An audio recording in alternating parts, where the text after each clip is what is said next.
इस खबर के प्रायोजक हैं पूजा श्री डिटर्जेंट पाउडर व केक।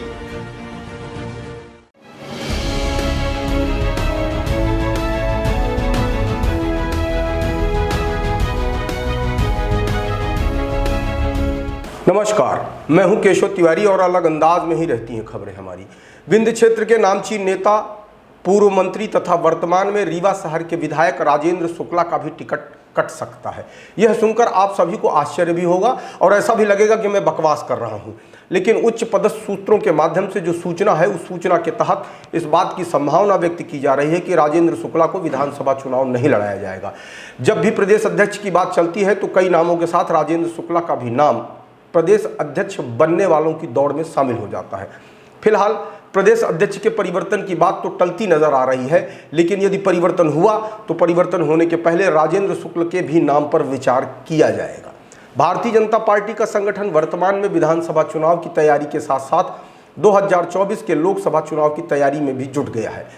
ऐसे में इस बात की संभावना व्यक्त की जा रही है कि राजेंद्र शुक्ला को इस बार विधानसभा चुनाव न लड़ाकर रीवा से लोकसभा चुनाव लड़ाया जाएगा, क्योंकि वर्तमान में लोकसभा सदस्य जनार्दन मिश्रा लोकसभा चुनाव जीत पाएंगे, इस बात को लेकर संदेह है। इस लिहाज से जनार्दन मिश्रा को सिमरिया से विधानसभा चुनाव लड़ाया जाएगा और वर्तमान के सिमरिया विधायक केपी त्रिपाठी काफी विवादास्पद हो चुके हैं। ऐसे में सिमरिया के वर्तमान विधायक केपी त्रिपाठी की टिकट कट सकती है और जनार्दन मिश्रा को सिमरिया से चुनाव लड़ाया जा सकता है। विशाल खबर ने इसके पहले भी इस बात की संभावना व्यक्त की थी कि कई सांसदों को विधानसभा चुनाव लड़ाया जा सकता है। इस लिहाज से रीवा के सांसद जनार्दन मिश्रा सिमरिया से चुनाव लड़ सकते हैं। राजेंद्र शुक्ला को लोकसभा का चुनाव लड़ाया जा सकता है। अब सवाल यह उठता है कि यदि राजेंद्र शुक्ला रीवा से विधानसभा चुनाव नहीं लड़ेंगे तो राजेंद्र शुक्ला का रीवा से के विकल्प कौन बन सकता है। ऐसे में रीवा के पूर्व महापौर रह चुके वीरेंद्र गुप्ता का नाम प्रमुखता से लिया जा रहा है। वीरेंद्र गुप्ता रीवा के महापौर रह चुके हैं और आम जनता से जुड़े हुए हैं।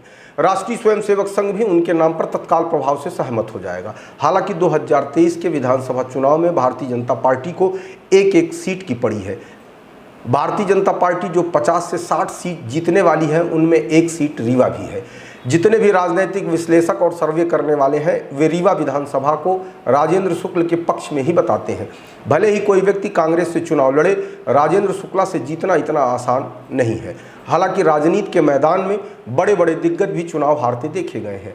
ऐसे में इस बात को दावे के साथ कहना कि राजेंद्र शुक्ला को कोई चुनाव नहीं हरा सकता, यह कहना उचित नहीं होगा। हारने के लिए तो इस देश में पूर्व प्रधानमंत्री इंदिरा गांधी को जयप्रकाश नारायण ने चुनाव हरा दिया था।